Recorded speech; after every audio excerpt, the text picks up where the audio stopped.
আজকে আমি একটা নতুন রেসিপি নিয়ে চলে এসেছি। দেখুন, লাল শাক আর চিংড়ি মাছ। চলুন তাহলে এবার যাই, দেখি কি করে করা যায়।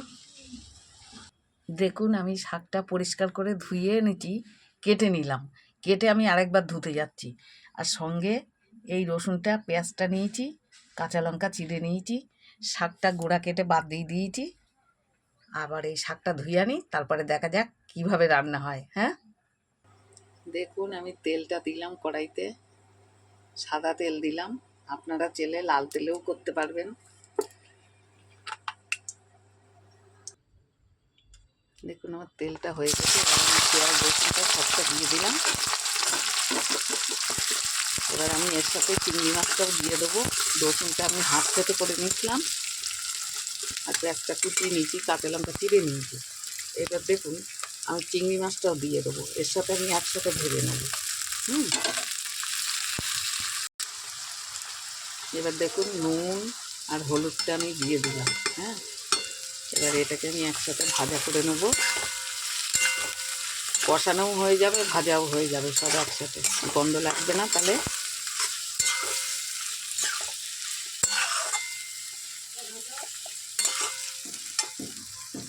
এবার দেখুন আমি ঢেকে দেবো।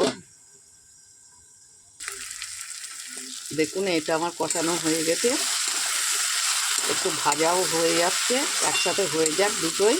আমি একসাথে সবটা মিক্স করে নিলাম, সুন্দর টেস্ট হবে। ওই জন্যে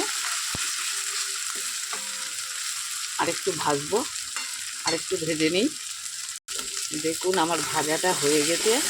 এবার আমি শাকটা মিশিয়ে দেবো। মেশানোর আগে দেখুন আমি একটু এর থেকে তুলে রেখে দেবো। সন্ধ্যেবেলা এটা চপ করে খাবো, সেটাও পরে আপনাদের দেখাবো।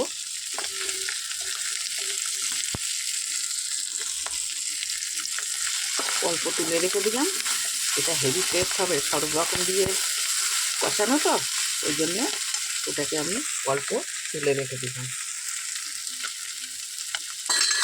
এবার দেখুন আমি শাকটা দিয়ে দেবো।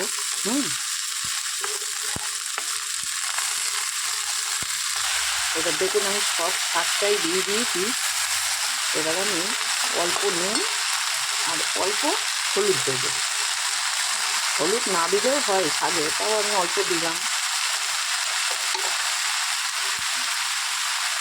দেখুন লবণটা আমি অল্পই দিলাম, কেন আগে আমি একটু দিয়েছি তো, এই জন্য আমি অল্প দিলাম। এবার এটাকে আমি একটু নেড়ে চেড়ে দেবো, দিয়ে আমি একটু ঢেকে দেবো। দিলে ওটা তাড়াতাড়ি শাকের জলটা বেরিয়ে যাবে।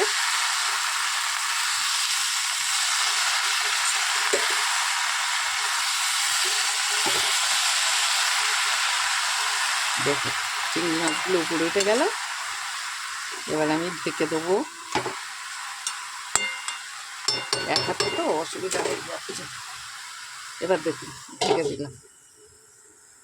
এবার দেখুন সবটা আমার মেশানো হয়ে গেছে। এবার আমি একটু ঢেকে দিই, দিলে জলটা বেরিয়ে যাবে, বেরিয়ে গেলে তখন আবার হবে।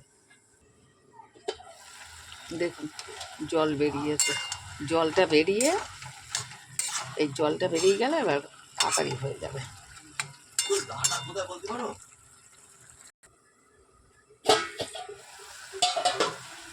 দেখুন শাকটা আমার হয়ে এসছে। এইবার আমি এইবারে একটু চিনি দেবো, মিষ্টি না দিলে ভালো লাগবে না। দেখুন আমি সামান্য মিষ্টি দিলাম। আমার নামানোর মতন হয়ে এসছে। এবার দেখুন আমি এই ধনে পাতাটা দিয়ে দেবো, যেহেতু ধনে পাতাটা একটু ডাঁটা ডাঁটা আছে, ওটা যাতে ওর সাথে মিষ্টি সিদ্ধ হয়ে যায়, ওই জন্য ওইটা আমি আগে দিয়ে দিলাম। এবার পাতা একটু দিই, পরে দেবো, না দিই না দেবো।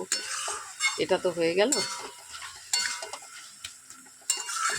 দারুণ হলো তাহলে আজকে শাকের রেসিপি। শাকটা আমার হয়ে গেল, আমি এবার নামিয়ে নেব।